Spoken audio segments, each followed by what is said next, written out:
وبه قال حدثنا يحيى بن معين وهناد بن السري وعثمان بن أبي شيبة عن عبد السلام بن حرب وهذا لفظ حديث يحيى عن أبي خالد الدالاني عن قتادة عن أبي العالية عن ابن عباس رضي الله عنهما أن رسول الله صلى الله عليه وسلم كان يسجد وينام وينفخ ثم يقوم فيصلي ولا يتوضأ فقلت له صليت ولم تتوضأ وقد نمت فقال إنما الوضوء على من نام مضطجعا.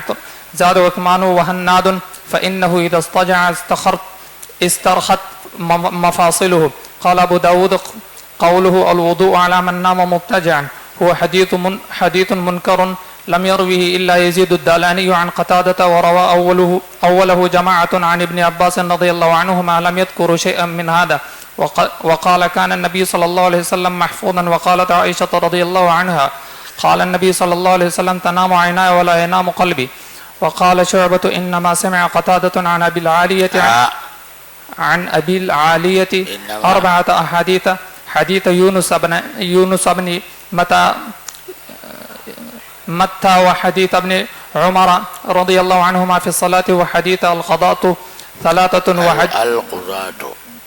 القضاة وحديث ابن عباس رضي الله عنهما حدثني رجال مرضيون منهم عمر وأرضاهم عندي عمر. وبه قال حدثنا حيوة بن شريح الحمصي في آخرين قالوا حدثنا بقية عن الوضيد بن عطاء عن محفوظ بن العلقمة عن محفوظ بن علقمة عن عبد الرحمن بن عائد عن علي بن أبي طالب رضي الله عنه وعنهم قال رسول الله صلى الله عليه وسلم وكاء السهي العينان فمن نام فليتوضأ. باب في الرجل باب فی الوضوء من اللبن، یعنی کسی نے دودھ پی لیا اس کے بعد اس کو کلی ولی کرنی چاہیے نہیں کرنی چاہیے. تو دونوں طرح کی روایت ہے کہ چونکہ منہ میں چکناہٹ ہوتی ہے نا، تو ہو سکتا ہے کہ نماز کے دوران پھر وہ کیفیت بے چینی کی رہے اور تلفظ مشکل ہو یا کہ وہ مٹھاس کا احساس ہو، تو ڈائریکٹ ایسی صورت میں خشوع میں خلل پڑے گا. تو دونوں روایتیں ہیں، یعنی واجب نہیں ہے غسل فم، زیادہ سے زیادہ اس کو مستحب کہہ سکتے ہیں ورنہ مباح ہے. تو یہ بھی ثابت ہے، یہ بھی ثابت ہے، مزمزہ بھی ثابت ہے اور ترک مزمزہ بھی ثابت ہے. باب فی الوضوء من اللبن عن ابن عباس رضی اللہ تعالیٰ عنہما ان النبی صلی اللہ علیہ وسلم شرب لبنا فدعا بماء فتمزمز، آپ نے مزمزہ فرمایا، ثم قال فرمایا ان له دسما، کہ دودھ کے اندر چکناہٹ ہوتی ہے، چکناہٹ ہوگی تو ظاہر ہے کہ منہ میں اس کا اثر آئے گا، تو اس کے ازالے کے لیے اگر مزمزہ ہو تو ظاہر ہے کہ پھر منہ صاف ہو جاتا ہے. باب الرخصت فی ذلک، یعنی اگر کوئی مزمزہ نہ کرنا چاہے تو کوئی حرج کی بات نہیں، مزمزہ کرنا واجب نہیں ہے. یہ عن توبۃ العنبری انہ سمع انس بن مالک رضی اللہ تعالیٰ عنہ یقول ان رسول اللہ صلی اللہ علیہ وسلم شرب لبنا فلم یمزمز ولم یتوضا وصلی، نہ آپ نے وضو فرمایا نہ مزمزہ فرمایا، وصلی. قال زید دلنی شعبۃ علی هذا الشیخ، یہ اس حدیث کے اندر ایک راوی ہے زید بن الحباب، اور وہ روایت کرتے ہیں مطیع ابن راشد سے. تو یہ زید ابن حباب فرماتے ہیں کہ یہ جو حدیث میں نے جس استاد سے لی ہے مطیع ابن راشد، مجھے پہلے سے ان کا اندازہ نہیں تھا، لیکن شعبہ جو ایک جلیل القدر تابعی ہے اور بڑے مشہور محدث ہے، انہوں نے میری رہنمائی کی اس شیخ کی طرف. کون سے شیخ کی طرف؟ مطیع ابن راشد کی طرف. تو اس لیے میں ان کی خدمت میں حاضر ہوں اور پھر میں نے ان سے استفادہ کیا. یہ مطلب ہے قال زید دلنی شعبۃ علی هذا الشیخ، شعبہ نے اس شیخ کی طرف میری رہنمائی کی. تو یہاں شیخ کا جو لفظ ہے نا وہ اگر توثیق کا لفظ ہے، تعدیل کا لفظ ہے تو ہلکا لفظ ہے، اور ویسے محاورے کے طور پر بزرگ کے معنی میں لیا جاتا ہے، تو ہو سکتا ہے مقصد یہ ہو کہ جب شعبہ نے میری رہنمائی کی اور شعبہ جیسے جلیل القدر محدث یعنی کسی کمزور آدمی کی طرف رہنمائی نہیں کر سکتے، تو اس لیے میرے لیے اعزاز کی بات تھی میں ان کی خدمت میں حاضر ہوں اور میں نے ان سے یہ حدیث لی۔ تو اس شیخ، یہاں شیخ جو ہے وہ تعدیل کے معنی میں ہے، عام برگزیدہ شخص کے معنی میں نہیں ہے، اس لیے کہ شعبہ رہنمائی کرنے والے ہیں، اور شعبہ خود امیر المومنین فی الحدیث کا درجہ رکھتے ہیں۔ دلنی شعبۃ علی ھذا الشیخ باب الوضوء من الدم، یہ مسئلہ آپ نے تفصیل سے پڑھ لیا ہے کہ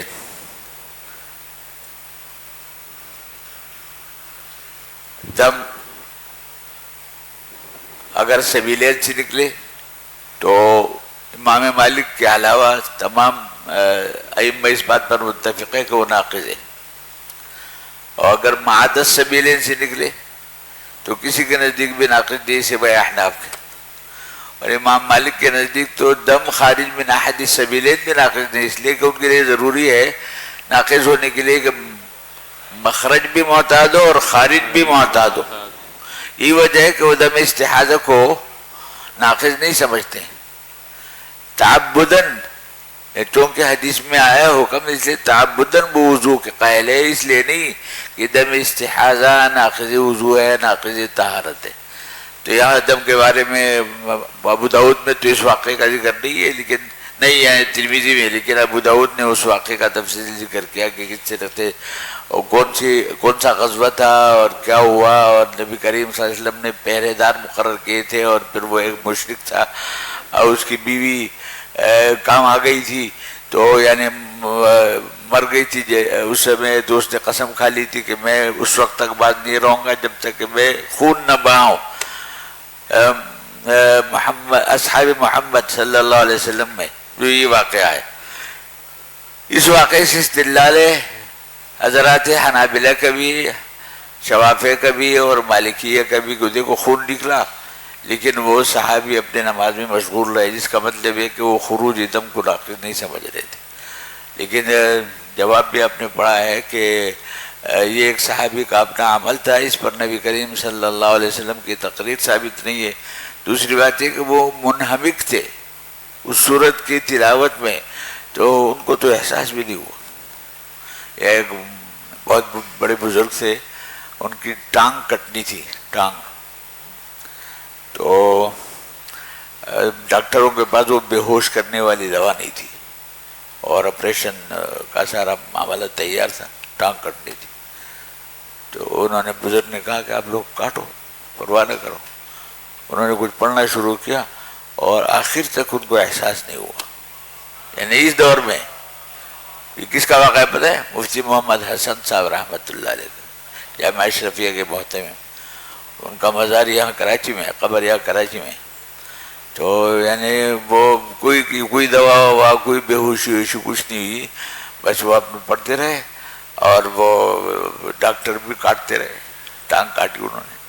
تو غرض یہ کہ تو صحابی کا معاملہ ہے جلیل القدر، تو وہ اتنے منہمک تھے کہ ان کو احساس ہی نہیں ہوا کہ تیر بھی تیر لگ رہے ہیں اور خون نکل رہا ہے، وہ تو بس سورہ کہف کی تلاوت میں منہمک تھے، ان کو احساس ہی نہیں ہوا۔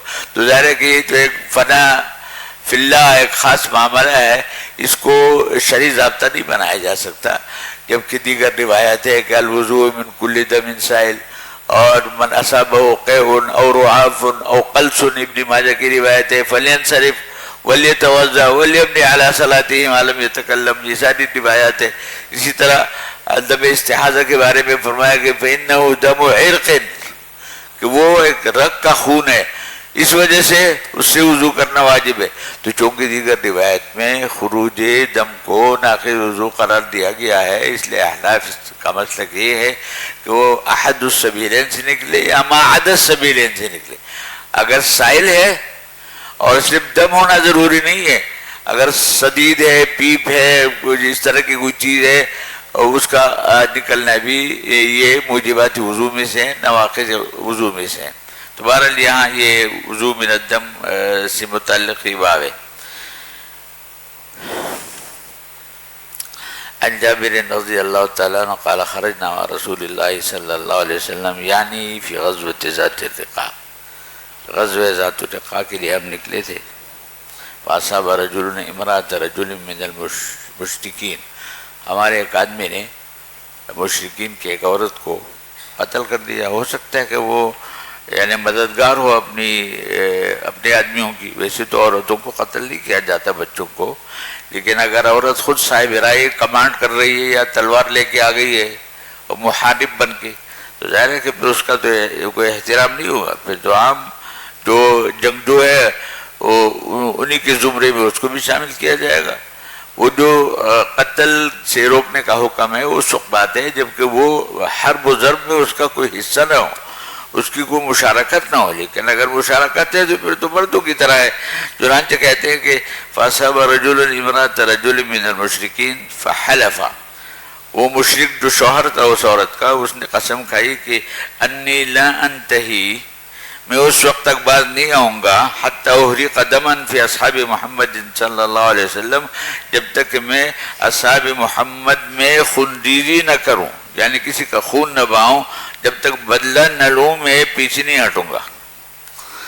چنانچہ فخرج یتبع اثر النبی صلی اللہ علیہ وسلم، یہ نبی کریم صلی اللہ علیہ وسلم کے تعاقب میں یعنی لشکر کے تعاقب میں روانہ ہو گیا. کون؟ یہ مشرک. فنزل النبی صلی اللہ علیہ وسلم منزلا، آگے جا کے نبی کریم صلی اللہ علیہ وسلم نے ایک جگہ پڑاؤ ڈالا. فقال، اور چونکہ یہاں ضرورت تھی کہ کوئی پہرہ داری ہو، حفاظت کا سامان ہو، اس لیے آپ نے اعلان فرمایا کہ من یکلؤنا، آج ہماری دیکھ بھال، ہماری نگرانی، ہماری پہرہ داری کون کرے گا؟ کل یکلؤ کے معنی حفاظت کرنا، کون آج ہماری دیکھ بھال کرے گا؟ فانتدب رجل من المہاجرین ورجل من الانصار، دو حضرات صحابہ کھڑے ہو گئے، ایک مہاجرین میں سے تھے عمار بن یاسر اور دوسرے انصار میں سے تھے عباد بن بشر. فقالت، جب یہ دو کھڑے ہو گئے تو آپ نے ان کو ہدایت فرمائی کہ کونا بفم الشعب، بفم الشعب، یہ جو درہ ہے نا اس کے دہانے پہ جا کے کھڑے ہو جاؤ. شعب جو دو پہاڑوں کے درمیان جو راستہ ہوتا ہے اس کو جس کو درہ کہتے ہیں، اس درے کے دہانے پہ کھڑے ہو جاؤ، اس لیے کہ یہ آمد و رفت کی جگہ ہے. تو یہاں تم کھڑے ہو کے پہرہ دو تاکہ دشمن پر تمہاری نظر رہے. قال فلم، چنانچہ اس ہدایت کے مطابق یہ دونوں روانہ ہو گئے. فلما خرج الرجلان الى فم الشعب اصطلح المہاجری استجع المہاجری وقابل الانصاری، دونوں وہاں پہنچ گئے تو اب دونوں نے سوچا کہ اب دونوں جاگ کے کیا کریں گے، ایک نماز پڑھے ایک پہرہ دے. استجع المہاجری، تو حضرت عمار بن یاسر سو گئے، وقام الانصاری یصلی، اور عباد بن بشر کھڑے ہو گئے، انہوں نے نماز کی نیت باندھی. واتى الرجل، اور وہ جو مشرک تھا نا جس نے قسم کھائی تھی کہ میں اس وقت تک بعد نہیں رہوں گا جب تک کہ خونریزی نہ کروں، وہ تعاقب میں تھا ہی تو وہ پہنچ گیا. اتى الرجل فلما رأى شخصه، اور جب اس نے ان حضرات کے یعنی حیولہ کو، شخص کو دیکھا، انہوں نے دیکھا کہ یہاں دو آدمی ہیں اور وہ پہرہ دے رہے ہیں. ایک آدمی، ایک تو لٹ گئے تھے، ایک آدمی تو وہ سمجھا کہ یہ جاسوس ہے، یہ پہرے دار ہے، یہ نگرانی کرنے والے ہیں، لہذا اب میرا نشانہ یہی ہوگا. وہ کون، کس نے سمجھا؟ اس مشرک نے.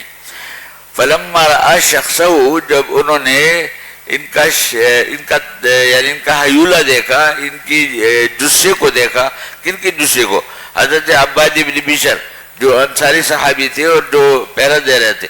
عرف انہ ربیعۃ القوم، تو ربیعۃ للقوم، تو اس نے سمجھ لیا کہ یہ یقیناً یہ مسلمانوں کے لشکر کے جاسوس ہے، سراغ رسان ہے. فرماہ بسامن، چنانچہ اس مشرک نے تیر کا نشانہ لیا. فوضع فی، اور ٹھیک تیر لگا دیا، یعنی تیر ان کی جسم میں پیوست ہو گیا. فنزعہ، نماز کے دوران ان کو تھوڑا سا احساس ہوا، انہوں نے کھینچ کے نکال دیا. کس نے؟ عباد بن بشر نے.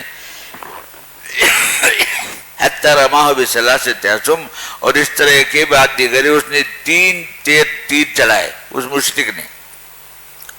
ثم رکع وسجد، یہ انہیں پرواہ نہیں کی کہ یہ رکوع میں چلے گئے، سجدہ کیا. ثم انتبہ صاحبہ، اور جب نماز سے فارغ ہو گئے تو اتنے میں جو ان کے ساتھی تھے وہ بھی بیدار ہو گئے، حضرت عمار ابن یاسر.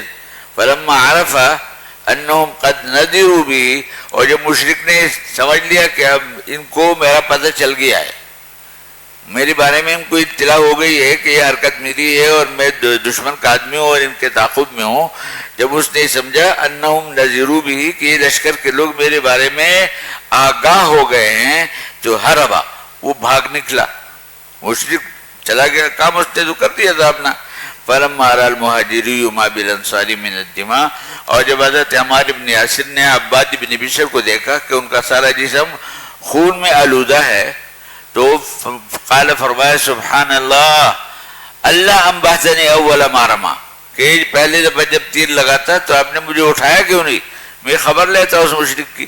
قال كنت في سورة اقرأها فلم احب ان اقطعها، میں ایک سورت کی تلاوت میں مشغول تھا اور اس میں اتنا حظ، اتنی لذت محسوس ہو رہی تھی کہ میں اپنے نماز کو چھوڑنا نہیں چاہ رہا تھا، اس سورت کو چھوڑنا نہیں چاہ رہا تھا. غرض یہ کہ یہ حدیث ہے، اس سے استدلال ہے ان حضرات کا جو کیا کہتے ہیں کہ دم سائل ناقض نہیں ہے.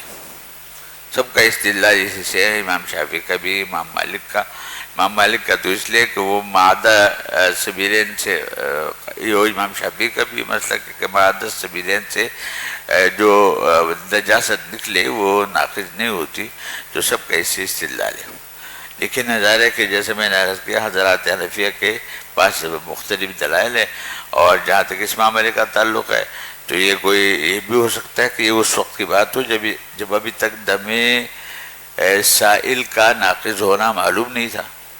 احکام تو رفتہ رفتہ آئے ہیں نا، اور یہ کہ یہ ایک واقعہ تو حال لا عموم لہا، یہ ایک جذباتی اور ایک عاشقانہ معاملہ ہے، اور صحابی کا اپنا عمل تھا، اپنا اجتہاد تھا، اور ظاہر کہ صحابی کا اپنا اجتہاد امت کے حق میں کچھ حجت نہیں ہوتا، جبکہ اس کے اوپر نبی کریم صلی اللہ علیہ وسلم کی تقریر بھی ثابت رہی. اور اگر اس سے استدلال وہ کرتے تو ایک بہت بڑا اشکال ان کے اوپر لازم آتا ہے. کیا اشکال لازم آتا ہے؟ کپڑے نجس ہو گئے، کپڑے سارے کے سارے ناپاک ہو گئے تھے، اس لیے کہ فلما رأى ما بالانصاری من الدماء، یہ نہیں ہے کہ صاحب وہ خون فوارے کی طرح نکلا اور جسم آلودہ نہیں ہوا. کہتے ہیں انصاری نے دیکھا، مہاجری نے دیکھا کہ انصاری خون میں آلودہ ہے، کا مطلب یہ خون لگ گیا تھا. تو ظاہر کہ طہارت نجاست، طہارت ثوب، طہارت بدن، طہارت مکان تو ضروری ہے نا، تو پھر اس کا کیا جواب ہے؟ تو بہرحال یہ ایک عاشقانہ معاملہ تھا، ایک واقعہ جزیہ تھا، اس کو مستدل نہیں بنایا جا سکتا. باب فی الوضوء من النوم، یہ مسئلہ بھی آپ نے پڑھا ہے کہ ویسے تو متعدد اقوال ہے، لیکن 3 اقوال زیادہ معروف ہے کہ یا تو مطلقاً ناقض ہے، بعض حضرات کا کہنا ہے کہ نوم کیا ہے، مطلقاً ناقض ہے، بعض کا کہنا ہے کہ مطلقاً غیر ناقض ہے. لیکن جمہور کا مسلک یہ ہے کہ نوم غالب ثقیل ناقض ہے، اور نوم غیر ثقیل خفیف ناقض نہیں ہے. یہ ائمہ 4 کا مسلک ہے. اور پھر اس کے مختلف تعبیرات انہوں نے کی. امام شافعی کا مسلک ہے کہ اگر نوم تمکن من الارض کے ساتھ ہے، یعنی 4 زانوں بیٹھا ہوا ہے آدمی، اپنے مقعد کا کو زمین پہ اچھی طریقے سے جما کر، تو یہ ناقض نہیں ہے. احناف کا کہنا ہے کہ اگر علی ہیئۃ من ہیئات الصلاۃ تو ناقض نہیں ہے. اسی طرح تمکن والی صورت بھی ناقض نہیں، الا ہے کہ وہ مستندن الی شیء ہو، لو ازیل لسقط، تو وہ پھر ناقض ہو جائے گا. اصل دار و مدار اس بات پر ہے کہ نوم بجائے خود نواقض میں سے نہیں ہے، بلکہ نواقض میں سے جو ہے وہ یہ بات ہے کہ نوم کی حالت میں استرخاء مفاصل ہو جاتا ہے، اور استرخاء مفاصل کی صورت پہ خروج ریح کا ظن غالب ہوتا ہے. تو اصل جو چیز ہے وہ خارج ہے، وہ نوم نہیں ہے. لیکن اس خروج کا سبب کیا بنتا ہے؟ استرخاء. لہذا جو حالت استرخاء کی ہوگی وہ ناقض ہوگی. مدن خروجی ریح کی وجہ سے، اور جو حالت استرخاء کی نہیں ہوگی، اب راکعان ساجدن قائمن کی جو صورت ہے وہ ظاہر ہے کہ استرخاء کی نہیں ہے، لہذا وہاں خروج کا کوئی اندیشہ نہیں، تو اس وجہ سے راقد نہیں ہے۔ تو یہ جمہور کا مسلک یہی ہے، البتہ اس کی تعبیرات الگ ہے کہ احناف نے تعبیر یہ کی کہ نوم علی ہیئۃ الصلاۃ، یہ استرخاء نہیں ہوتا اس میں، اور امام شافعی نے فرمایا کہ نوم تمکن من الارض کے ساتھ وہ نوم جو ہے وہ اس میں استرخاء نہیں ہوتا۔ بہرحال یہ طبائع اور اوقات کے ساتھ یہ صورتحال بدلتی بھی رہتی ہے۔ اصل چیز یہ کہ مبتلا بھی اپنے بارے میں یہ سوچے کہ میری نیند کس درجے کی تھی، استرخاء والی تھی یا استرخاء والی نہیں تھی۔ اگر استرخاء والی تھی اس نے خواب بھی دیکھ لیا، آپ نے ترمذی میں پڑھ لیا، خواب میں دیکھا، یا مستردن ہے اور استرخاء حاصل ہو گیا، تو اس نوم کو ناقص سمجھنا چاہیے، وضو کرنا پڑے گا۔ لیکن اگر استرخاء تک کی نوبت نہیں آتی تو ایسی صورت میں نوم ناقص نہیں ہوگا۔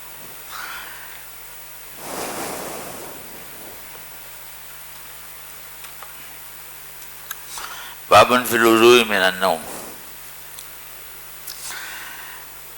اخبرني نافع قال حدثنا عبد الله بن عمر ان رسول الله صلى الله عليه وسلم شغل عنها ليلة فأخرها حتى رقدنا في المسجد۔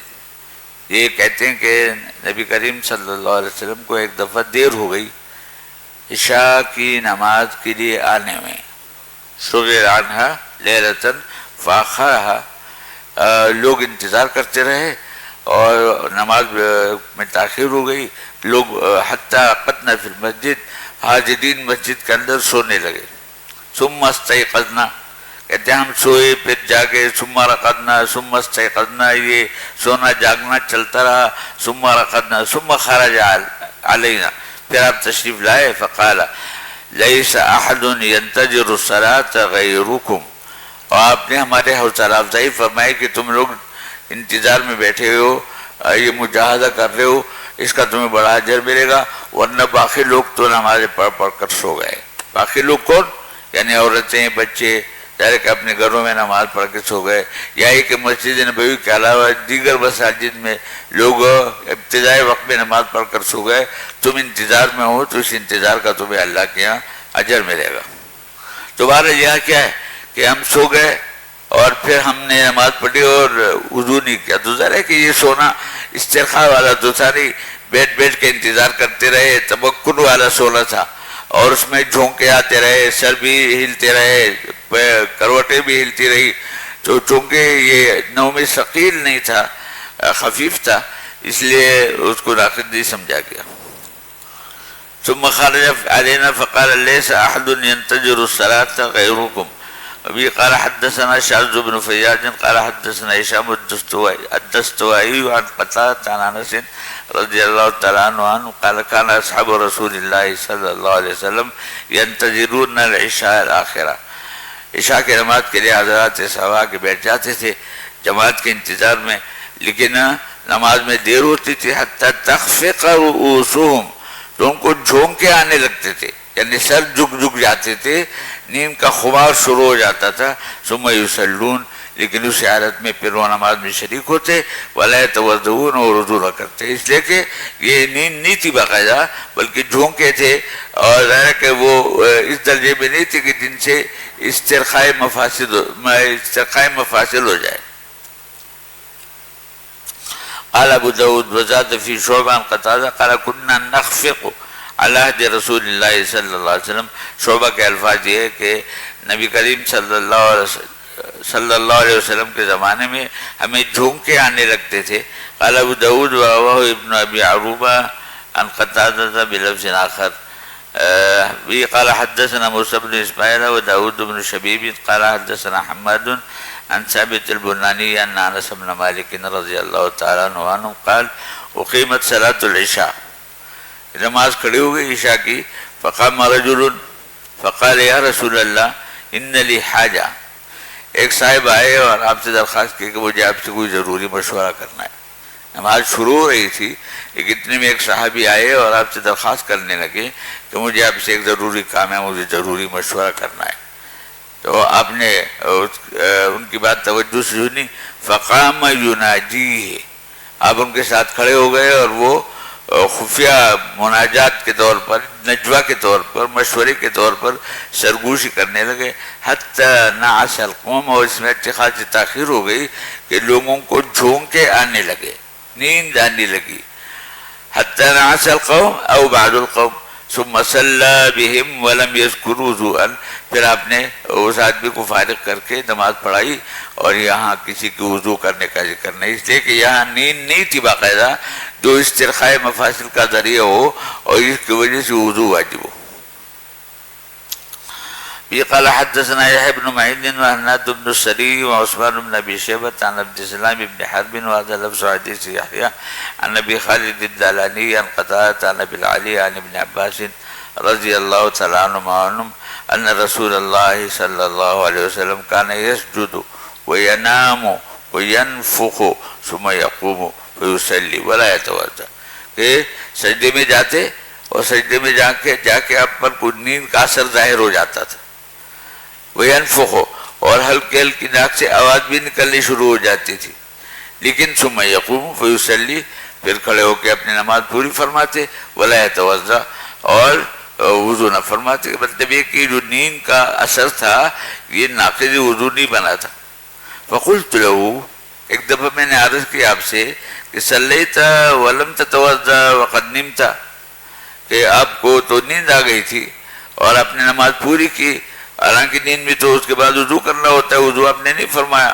ولم تتوضأ وقد نمت فقال، حضرت ابن عباس فرماتے کہ میں نے اسے عرض کیا کہ صلیت ولم تتوضأ وقد نمت فقال، آپ نے جواب دیا کہ انما الوضوء علی من نام مستجعا، تو وضو اس وقت کرنا پڑتا ہے جبکہ سونے والا مستجعن سوئے، کہ ایسی صورت میں استرخاء مفاصل ہو جاتا ہے، تو اس لیے وہاں ظن غالب ہوتا ہے کہ وضو باقی نہیں رہا. لیکن میرا سونا اس طرح نہیں تھا، ساجدن تھا، تو اس لیے وہ کوئی حرج کی بات نہیں. زاد عثمان وحناد فإنه اذا استجع استرخت مفاصلہ، اگر کوئی شخص مستجعن سو جاتا ہے تو استرخاء مفاصل ہو جاتا ہے، اور یہی ہے اصل میں ناقض وضو. اصل نفس نوم من حیث ہوا ناقض وضو نہیں ہے. یہاں یہ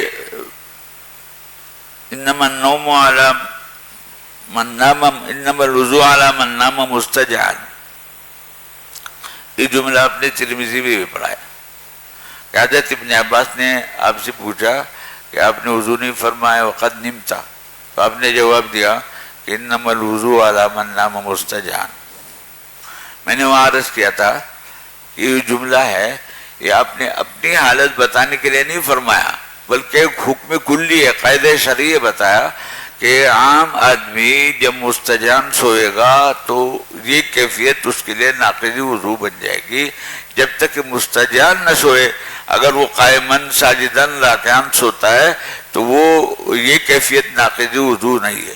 تو یہ جملہ آپ نے اپنے بارے میں نہیں ارشاد فرمایا بلکہ امت کے حق میں تعلیم الناس کے طور پر فرمایا. حضرت ابن عباس کا جو جواب دیا یہ جواب علی اسلوب الحکیم ہے، کہ اپنا حال نہیں بتایا بلکہ یہ ایک شرعی قاعدہ بتا دیا کہ الوضوء علی من نام مستجعا. وہ یہ صحیح بات یہی ہے کہ اس کو اسی طرح سمجھنا چاہیے. لیکن یہاں امام ابو داؤد نے اس پر بڑی بحث کی ہے، اس جملے پر انما الوضوء علی من نام مستجعا. اور اس بحث کا حاصل یہ ہے کہ حضرت ابن عباس نے سوال کیا اور آپ نے جواب دیا انما الوضوء علی من نام مستجعا. تو اس سے تو یہ ایک تاثر ملتا ہے کہ اگر آپ کا سونا مستجعن ہوتا تو گویا کہ آپ وضو فرماتے، چونکہ آپ کا سونا مستجعن نہیں تھا بلکہ ساجدن تھا، اس لیے آپ نے وضو نہیں فرمایا. تو گویا کہ ایک مفروضہ قائم کر سکتے ہیں کہ نبی صلی اللہ علیہ وسلم اگر مستجعن آرام فرماتے تو ایسی صورت میں وضو کرنا ہوتا. یہ اس جملے سے ایک مفہوم نکل سکتا ہے. اور اس مفروضے پر پھر یہ حدیث معارض بن جاتی ہے دیگر حدیث کی کہ عنایہ تنامان ولا ینام قلبی. اور معاشر انبیاء کے بارے میں بھی ہے کہ ان کی آنکھیں سوتی ہے لیکن ان کے دل نہیں سوتے. تو یہ ایک تعارض پیدا ہو جاتا ہے نا. تو اسی لیے اس تعارض سے بچنے کے لیے امام ابو داؤد رحمۃ اللہ علیہ نے اب اس کے اوپر گفتگو کی کہ یہ جملہ یہ منکر ہے، یعنی ثابت نہیں ہے.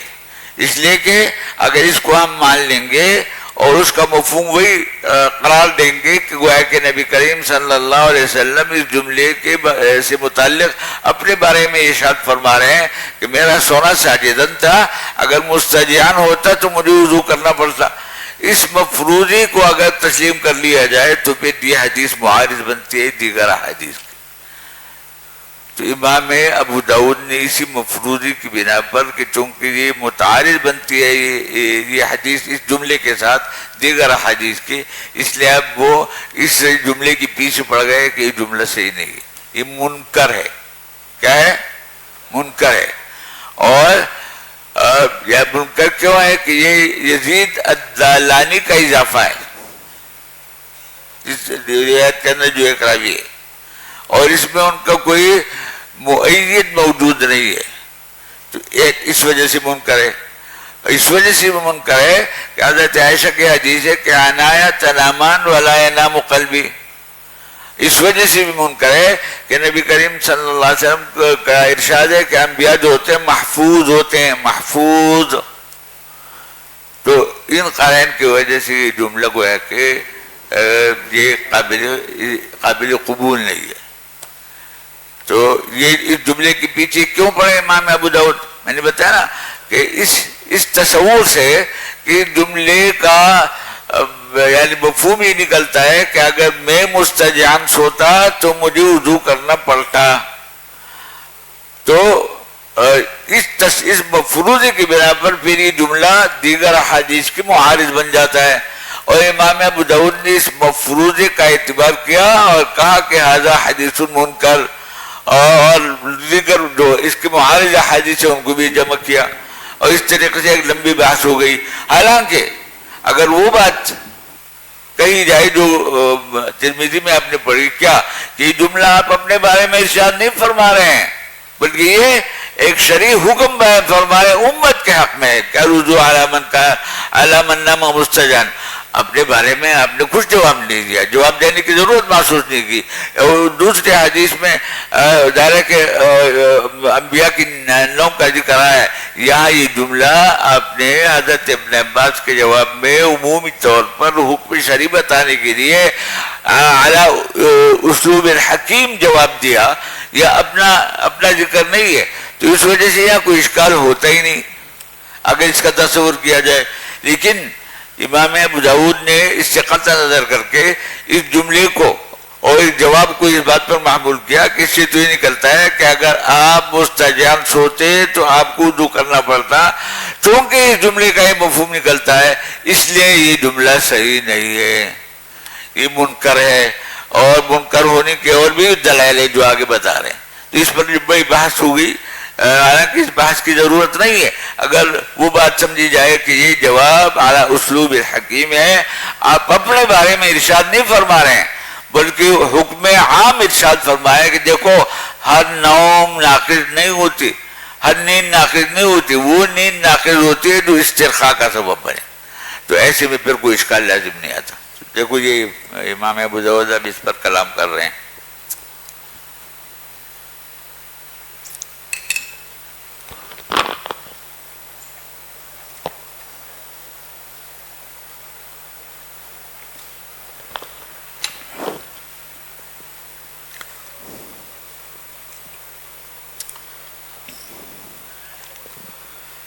قال ابو داود قوله الوضوء على من نام مستجن حدیث منکر.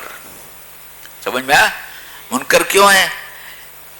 لم یروی الا یزید الدالانی عن قتادہ، کہ یزید دالانی زیادہ مستند راوی نہیں ہے اور وہ قتادہ سے روایت کر رہے ہیں. اس جملے میں وہ متفرد ہے، یہ اضافہ کسی اور نے نہیں کیا. لہذا چونکہ ثقات کے مخالف ہے تو اس لیے یہ منکر ہے، خود ضعیف ہے، اور اس جملے کو انہوں نے اضافہ کیا جو دیگر احادیث کے مخالف ہے، اس لیے کہ دیگر احادیث میں جملہ نہیں ہے تو اس لیے یہ جملہ منکر ہے، لہذا اس کو مستدل نہیں بنایا جا سکتا۔ وروا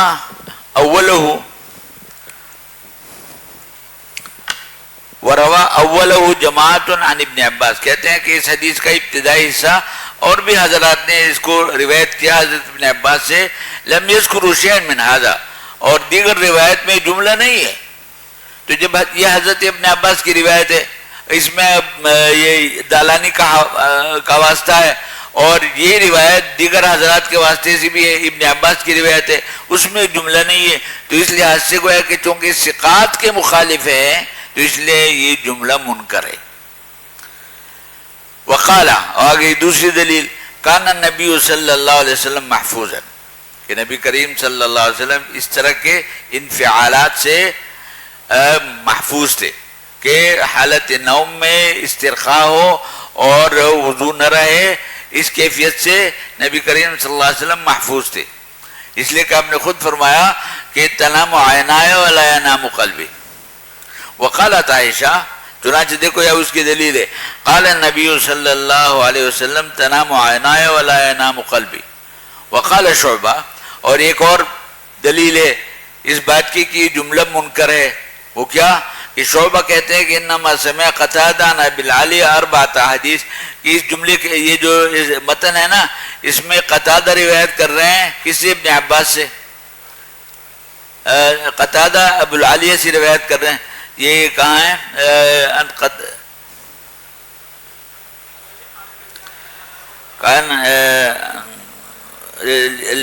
یزید عن قتادہ ورواه له جماعہ، کہاں ہے؟ عن قتادہ عن ابی العالیہ عن ابن عباس، جو حدیث ہے عن قتادہ عن ابی العالیہ عن ابن عباس، کہتے ہیں کہ قتادہ ابو العالیہ سے، شعبہ نے کہا ہے کہ قتادہ نے ابو العالیہ سے 4 حدیث سنی ہے اور ان 4 حدیث میں یہ حدیث نہیں ہے، تو اس لیے بھی منکر ہے۔ یہاں قتادہ ابو العالیہ سے یہ حدیث نقل کر رہے ہیں اور اس میں یہ جملہ ہے کہ انما الوضوء علی من نام مستجعا، اور حالانکہ یعنی استقراء سے یہ بات ثابت ہے کہ قتادہ اور ابو العالیہ کے درمیان جو تلمذ ہوا ہے اس میں صرف 4 حدیث ہے اور ان 4 میں یہ نہیں ہے، تو گویا کہ یہ کسی کا وہم ہے، جس سے اضافہ جو ہے نا کسی کا وہم ہے۔ انما سمع قتادہ عن ابی العالیہ 4 حدیث، 4 حدیث ہے، وہ 4 حدیث کون سی ہے؟ حدیث یونس ابن متہ، حضرت یونس کے واقعے سے متعلق ایک حدیث ہے، اور حضرت عبداللہ ابن عمر کے حدیث ہے فی الصلاۃ، نماز سے متعلق، وہ حدیث القضاۃ ثلاثہ، ایک اور حدیث ہے معاملات سے متعلق کہ قاضی 3 طرح کے ہوتے ہیں، وہ حدیث ابن عباس حدثنی رجال، اور حضرت ابن عباس کی ایک حدیث ہے جس کا ابتدائی صحیح ہے کہ حدثنی رجال مرضیون، یہ حدیث مجھے ایسے افراد نے سنائی جو قابل قبول ہے، پسندیدہ شخصیات ہے، منہم عمر، اور ان میں سے ایک حضرت فاروق اعظم ہے، وارضاهم عندي عمر، اور میرے نظر میں سب سے زیادہ مقدم عمر ہے۔ یہ 4 حدیث ہے، اس سے زیادہ کوئی حدیث ابو العالیہ نے قتادہ سے نہیں سنی، تو اس لیے جب استقراء سے یہ بات ثابت ہے اور یہ حدیث اس میں نہیں ہے تو گویا کہ یہ کسی کا وہم ہے کہ انہوں نے ابو العالیہ اور قتادہ کے درمیان اس حدیث کو بھی شامل کیا، لہٰذا اس لیے بھی یہ جملہ صحیح نہیں ہے۔ تو مختلف دیکھو دلائل ہو گئے نا کہ انما الوضوء علی من نام مستعد، یہ منکر ہے اس لیے کہ اضافہ ہے دالانی کا، جبکہ ابن عباس کی یہ حدیث جو دیگر طرق سے ہیں ان میں یہ جملہ نہیں ہے۔ پھر کان رسول اللہ صلی اللہ علیہ وسلم محفوظاً، اس قسم کے انفعالات سے ہم محفوظ تھے۔ پھر تیسری بات یہ کہ حضرت عائشہ صدیقہ کا ارشاد ہے کہ تنام عنایہ ولا ینال قلبی۔ پھر چوتھی بات یہ کہ ابو العالیہ سے جو روایت لی ہے وہ صرف 4 ہے، اس سے زیادہ نہیں، اور یہ اس میں شامل نہیں ہے، لہذا گویا کہ یہ اضافہ کسی کا وہم ہے۔ ان دلائل کی بنا پر یہ جملہ ساقط الاعتبار ہے، لہذا اس سے جو پس پردہ مفہوم بنتا ہے کہ اس کا تو مطلب یہ بنتا ہے کہ اگر آپ مستجعن آپ سوتے تو آپ کو وضو کرنا پڑتا، تو چونکہ یہ جملہ صحیح نہیں ہے اس لیے یہ مفہوم نکالنا اور اس نتیجے تک پہنچنا بھی صحیح نہیں ہے۔ لیکن میں نے جیسے شروع میں عرض کیا تھا کہ یہ سارے بحث کی ضرورت نہیں ہے۔ اگر اس جملے کو کیا سمجھا جائے کہ یہ جواب اعلی اسلوب الحکیم کے طور پر نبی کریم صلی اللہ علیہ وسلم نے ایک حکم شرعی بتایا امت کے حق میں، اپنے بارے میں نہیں۔ اب آپ کی جو اپنی حالت ہے وہ طے شدہ ہے کہ تنام عینایا ولا ینام قلبی، تو اس لیے یہاں پہلے سے ایک مفروضہ ہم قائم کریں کہ اس جملے کا تو اچھا ہی مطلب بنتا ہے، اور پھر ہم یہ کہیں کہ یہ تو تعارض ہے، اور پھر اس تعارض کی وجہ سے ہتھوڑا لے کے اس جملے کو توڑ کے ختم کرے کہ پہلا بار کیا کرے کہ یہ منکر ہے، دوسرا بار کہ آپ محفوظ تھے، تیسرا بار کہ تنام عینایا ولا ینام قلبی، اور چوتھا بار یہ کہ حدیث تو صرف 4 سنی ہے، یہ 4 سے زیادہ کہاں سے آئی؟ تو یہ سارے جو بنا ہے یہ اس مفروضے پر ہے کہ اس جملے کو ہم نبی کریم صلی اللہ علیہ وسلم کی نسبت سے سمجھے، اور اگر اس کو جواب علی اسلوب الحکیم کے طور پر سمجھے تو کوئی اشکال لازم نہیں آتا، اور نہ اس جملے کو پھر اکھیڑنا پڑتا ہے، نہ اس کو ختم کرنا پڑتا ہے، ضرورت نہیں اس کی۔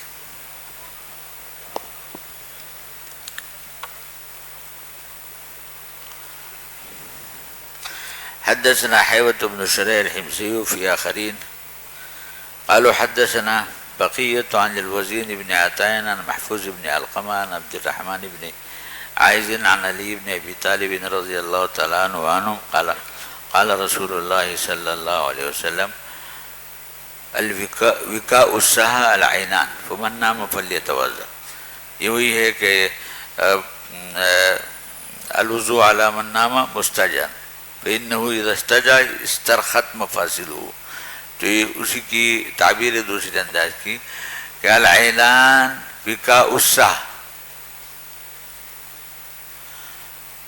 عینان کے معنی آنکھ ہے، اور وکا کہتے ہیں تسمے کو، ڈوری کو جس سے کسی چیز کو، تھیلی کو، کسی شاپر کو آپ باندھیں تو اس کو کیا کہتے ہیں؟ وکا۔ ڈانٹ کو بھی کہتے ہیں، ڈوری کو بھی کہتے ہیں۔ اور سہ سے مراد ہے دبر یا حلقہ دبر، اور یہ سہ جو ہے نا یہ اس میں بڑے تغیرات ہوئے، یہ دم کی طرح ہے، یعنی وہ محذوفۃ الاعجاز کلمات میں سے، اصل لفظ ہے ستھن۔ کسی لفظ کی حقیقت پہچاننے کا کیا طریقہ ہے کہ یا تو اس کو مصغر بناؤ یا جمع مکسر بناؤ، تو جمع مکسر استن ہو یا ستھن ہو، جمع مکسر کیا ہے؟ استاہن۔ جمع مکسر کیا ہے؟ استا۔ یہ ابو داؤد میں بھی ایک روایت آئے گی، اس میں استاہ کا لفظ ہے، ابھی نہیں آئے گی، بہت دیر میں آئے گی۔ تو اصل لفظ ہے ستھن۔ پھر ہوا یہ کہ خلاف قیاس ہاں کو حذف کر دیا، کیا کر دیا؟ ہاں کو، اور شروع میں ہاں کے عوض میں حمزہ کا اضافہ کیا، تو کیا بنا؟ استن۔ کیا بنا؟ استن۔ وہ آپ نے پڑھا ہے انفل فی الماء و استن فی السماء۔ اب اس میں مزید تغیر ہوا، اور وہ یہ کہ تا کو حذف کر دیا استن میں سے، اور جو اصل کلمت ہم صلب کلمے کا جو اصلی کلمہ تھا اس کو واپس لے آئے، جو اصل حرف تھا یعنی ہا کو واپس لے آئے، تا کو حذف کیا اور ہا کو واپس لے آئے، تو کیا ہوا؟ اس ہن کیا ہوا؟ اور پھر حمزہ کو حذف کر دیا تو سہون۔ تو یہ سہون جو ہے نا استن ہے۔ تو وکا السہ یعنی جو آنکھیں ہیں وہ حلقے دبور کے لیے بمنزلے ڈوری کے ہیں، بمنزلے ڈانٹ کے ہیں۔ مطلب جب آدمی جاگتا رہتا ہے نا تو اپنے اوپر اس کو قابو ہوتا ہے، کوشش کرتا ہے کہ ایسی کوئی صورت نہ ہو، لیکن جب لیٹ جاتا ہے استرخاء ہو جاتا ہے تو وہ ڈاٹ وہ تسمہ کھل جاتا ہے، تو اس استرخاء کے نتیجے میں خروج ریح کا ظن غالب ہوتا ہے، تو اس لیے اس حالت کو ناقض وضو قرار دیا جاتا ہے، اس سے پہلے نہیں۔ تو دیکھو یہ بڑے یعنی استعارے کے انداز میں فرمایا کہ العینان وکاء الصح، کہ آنکھیں بمنزل تسمے کے ہیں، بمنزل ڈوری کے ہیں، بمنزل ڈانٹ کے ہیں، کہ جب آنکھ جاگ رہی ہوتی ہے تو انسان کو اپنے اوپر قابو ہوتا ہے، استرخاء نہیں ہوتا، لہذا خروج شے کا اندیشہ بھی نہیں ہے، لیکن جب آنکھیں بند ہو جاتی ہے تو استرخاء ہو جاتا ہے اور خروج شے کا اندیشہ غالب ہو جاتا ہے، تو اس لیے اس حالت کو ناقص قرار دیا جائے گا، اور جب تک کہ جاگ رہا ہے اس حالت میں اگر کوئی نیند آئی تو وہ چونکہ استرخاء کے حد تک نہیں ہے، اس لیے وہ ناقص نہیں۔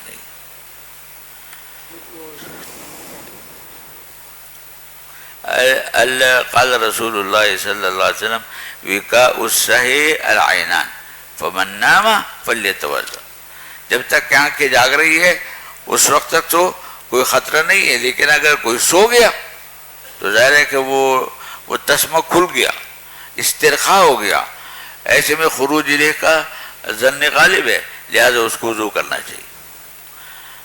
بابن پھر چلو پڑھو یار، یہ نہیں پڑھانا جی۔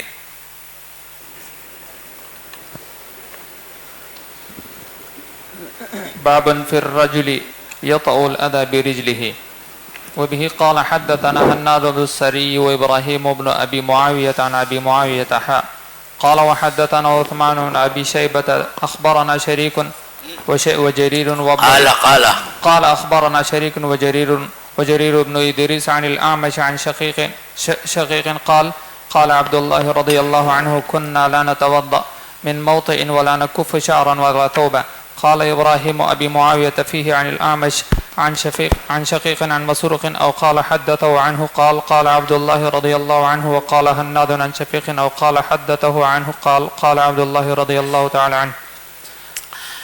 دیکھو یہ جو ترجمۃ الباب ہے، پھر رجل یطأ الأذى برجله، اور آگے حدیث ہے لا نتوضأ من موطئ، تو یہ موطئ کا لفظ ہے، یہ اس کو ظرف مکان بھی کہہ سکتے ہیں اور اس کو بھی کہہ سکتے ہیں مصدر میمی، اور مطلب اس کا یہ ہے اس باب کا اور اس حدیث کا کہ اگر کوئی شخص کسی راستے پہ چلے اور راستے میں گندگی ہو، کیچڑ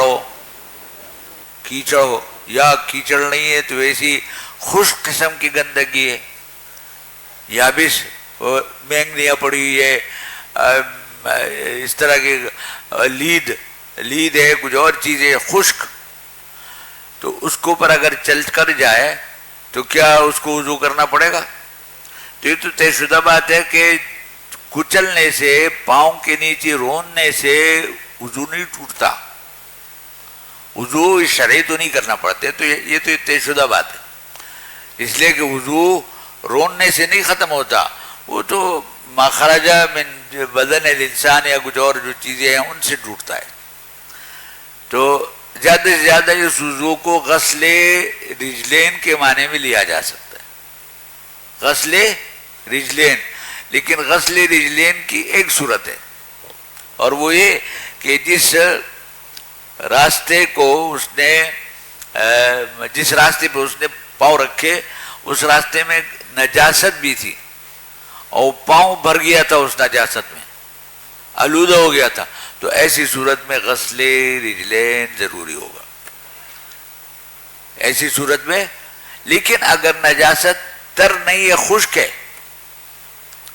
یا نجاست نہیں ویسی گندگی ہے، کیچڑ ہے، بلغم ہے، اس طرح کی الٹی سیدھی چیزیں ہیں جو نجاست نہیں ہے، تو اس میں غسل بھی ضروری نہیں، بہتر تو یہ کہ غسل کرے لیکن غسل ضروری نہیں، ایک صورت میں غسل ضروری ہے، وہ یہ کہ پاؤں نجاست میں آلودہ ہو جائے، لیکن کیچڑ میں آلودہ ہو جائے اس میں غسل ضروری نہیں، اور کسی گندگی میں جب نجاست کے درجے کی گندگی نہ ہو اس میں اگر آلودہ ہو جائے تو پاؤں ضروری نہیں ہے، ایک صورت میں پاؤں کا دھونا ضروری ہے، اور وہ یہ کہ نجاست گیلی ہو اور پاؤں میں بھر جائے نا، پاؤں سے آلودہ ہو جائے نجاست سے، تو چونکہ ظاہر ہے کہ غسل وہ طہارت بدن ضروری ہے، اور پاؤں اس کے نجس ہو گئے تو اس حالت میں تو وہ نماز نہیں پڑھ سکے گا، لہذا یہاں وضو کرنا پڑے گا۔ لیکن وضو سے کیا مراد ہے؟ یعنی غسل رجلین۔ وضو شرعی تو کسی حال میں نہیں ہے، وضو بمعنی غسل رجلین 3 صورتوں میں سے ایک صورت میں ہے۔ وہ 3 صورتیں کیا؟ ایک کہ یا وہ نجاست جس کے اوپر چل کے گیا ہے وہ خشک ہے، یا وہ کیچڑ ہے، نجاست نہیں ہے، گندگی ہے۔ ان دونوں صورتوں میں غسل رجلین ضروری نہیں، اور تیسری صورت میں غسل رجلین ضروری ہے، وہی کہ نجاست ہے، گندگی ہے، نجاست کے درجے کی گندگی ہے اور گیلی ہے، اور اس میں پاؤں آلودہ ہو گیا ہے، تو ظاہر ہے کہ جب پاؤں ناپاک ہو گیا تو اس کے ناپاک پاؤں کے ساتھ تو وہ نماز نہیں پڑھ سکتا۔ یہاں یہ بتانا مقصود ہے۔ حدثنا حناد بن السری وابراہیم بن ابی معاویہ عن ابی معاویہ قال وحدثنا عثمان بن ابی شیبہ قال اخبرنا شریک وجریر وابن ادریس عن الاعمش عن شقیق قال قال عبد الله كنا لا نتوضأ من موطئ، کہ کسی راستے کو رون کے ہم وضو نہیں کرتے تھے، جس جگہ کو ہم رون کے چلے جاتے تھے، یعنی پامال کر کے پاؤں رکھ کے چلے جاتے تھے، ہم وضو نہیں کرتے تھے، تو وضو شرعی تو ہوتا ہی نہیں تھا۔ جہاں تک وضو لغوی غسل رجلین کا معاملہ ہے تو وہ بھی صرف ایک حالت میں اس کا حکم متوجہ ہو جاتا ہے، 2 حالتوں میں کچھ نہیں ہوتا۔ ولا نکف شعرا، اور کہتے ہیں سجدے میں جاتے ہوئے ہم بالوں کو سمیٹتے نہیں تھے، بلکہ بالوں کو کھلا رکھتے تھے تاکہ بال بھی سجدہ کرے۔ ولا ثوبا، نہ ہم کپڑے کو سمیٹنے کی کوشش کرتے تھے، کپڑا سمیٹ لے تاکہ کپڑا راستے یعنی اس جگہ میں اگر کچی زمین ہے تو اس میں مٹی میں آلودہ نہ ہو، ہم یہ نہیں کرتے تھے، بس آزادانہ نماز پڑھتے تھے اور خشوع اور خضوع کے ساتھ پڑھتے تھے۔ لا نتوضأ من موطئ ولا نکف شعرا، نہ ہم بالوں کو سمیٹتے تھے، ولا ثوبا، نہ کپڑوں کو سمیٹنے کی کوشش کرتے تھے، بس آزادانہ نماز پڑھتے تھے، کپڑا بھی وہ اس مٹی میں لگ جاتا تھا، آلودہ ہو جاتا تھا۔ قال ابراہیم ابن ابی معاویہ فیہ عن الاعمش عن شقیق عن مسروق او حدث عنہ قال قال عبد الله وقال حناد عن شقیق او حدث عنہ قال قال عبد الله۔ دیکھو یہاں ایک دلچسپ بات ہے، یہ جو حد بس پتن ہے نا، اخبرنا شریک و جریر وابن ادریس عن الاعمش۔ امام ابو داؤد کے یہاں کئی شاگرد ہیں تو ان سند کے بیان میں ان کا اختلاف ہے۔ اب دیکھو یہ سند آپ دیکھو، عن الاعمش عن شقیق، عن الاعمش عن شقیق، اور کیا ہے؟ عن عبداللہ۔ یا کوئی واسطہ ہے بیچ میں؟ یہاں کوئی واسطہ نہیں نا، کہ دیکھو شقیق اعمش روایت کر رہے ہیں کس سے؟ شقیق سے، اور شقیق روایت کر رہے ہیں عبداللہ بن مسعود سے۔ سمجھ میں آئی بات؟ تو ایک شاگرد نے تو یہ سند اس طرح بیان کی، ایک شاگرد نے ایک اور طریقے سے سند بیان کی، اعمش اور شقیق کے درمیان یہ کہا عن الاعمش عن شقیق او حدث عنہ، او حدث عنہ، یہ اضافہ ہے، عن الاعمش عن شقیق، کہ اعمش نے شقیق سے روایت کیا ہے، او حدث عنہ، یا بیچ میں کوئی واسطہ ہے کہ شقیق سے ایک اور آدمی نے روایت کیا تھا اور آدمی سے اعمش نے روایت کیا، یا حدث عنہ کا اضافہ ہے۔ تو اس اضافے سے کیا سمجھ میں آئے گا کہ ایک واسطہ آ گیا۔ کہاں آ گیا واسطہ؟ اعمش اور شقیق کے درمیان۔ جب ہم یہ کہیں گے نا کان الاعمش عن شقیق، تو یہاں تو واسطہ نہیں ہے، لیکن او حدث عنہ جب ہم کہیں گے کہ شفیق کو یعنی اعمش کو شقیق سے روایت پہنچی ہے، یہ مطلب یہ کہ ایک واسطہ ہے کہ اعمش نے اس واسطے سے روایت لی اور واسطے نے شقیق سے روایت لی۔ تو ایک جو طریق ہے اس میں یہ الفاظ ہے۔ ان الفاظ سے کیا سمجھ میں آیا کہ ایک جگہ واسطہ ہے، اور واسطہ کہاں ہے؟ اعمش اور شقیق کے درمیان۔ ایک بات یہ، ایک تیسرا طریق بھی ہے، اور اس تیسرے طریق میں جو واسطہ ہے، جو الفاظ ہے نا، وہ یہ کہ عن شقیق قال قال عبداللہ، عن شقیق قال قال عبداللہ عن شقیق او حدث عنہ قال قال عبداللہ، یا حدث عنہ شقیق کے بعد ہے. تو اس کا کیا مطلب ہوا کہ شقیق اور عبداللہ ابن مسعود کے درمیان ایک واسطہ ترک ہو گیا. تو تین تلامذہ کے الگ الگ تعبیرات ہیں. جو متن کی سند ہے اس میں کوئی واسطہ نہیں ہے، لیکن ایک اور تلمیذ نے اس حدیث کو اس انداز میں بیان کیا، اعمش اور شقیق کے درمیان حدث عنہ، اور ایک اور طریق میں شقیق اور عبداللہ ابن مسعود کے درمیان یہ لفظ بڑھا دی حدث عنہ. گویا کہ شقیق اس حدیث کو براہ راست حضرت عبداللہ سے روایت نہیں کر رہے ہیں، بلکہ عبداللہ سے یہ ایک بالواسطہ یہ روایت شقیق کو پہنچی ہے. تو اس طریقے سے تین تعبیرات ہو گئی، اور یہ تعبیرات کا اختلاف یہ روات کا اختلاف ہے کہ کسی راوی نے اس طرح کہا، کسی نے اس طرح کہا، اور کسی نے وہ کہا جو متن میں. متن کا معاملہ سیدھا سادہ ہے کہ وہاں نہ اعمش اور شقیق کے درمیان کوئی واسطہ ہے، گویا کہ اعمش نے براہ راست حدیث شقیق سے سنی، اور نہ شقیق اور عبداللہ ابن مسعود کے درمیان کوئی واسطہ ہے. لیکن یہ دو طریق ہے، ان دو طریق میں سے ایک طریق سے معلوم ہوتا ہے کہ واسطہ ہے. ایک طریق میں واسطہ ہے اعمش اور شقیق کے درمیان او حدث عنہ، اور دوسرے طریق میں واسطہ ہے شقیق اور عبداللہ ابن مسعود کے درمیان. اسی کو بتاتے دیکھو.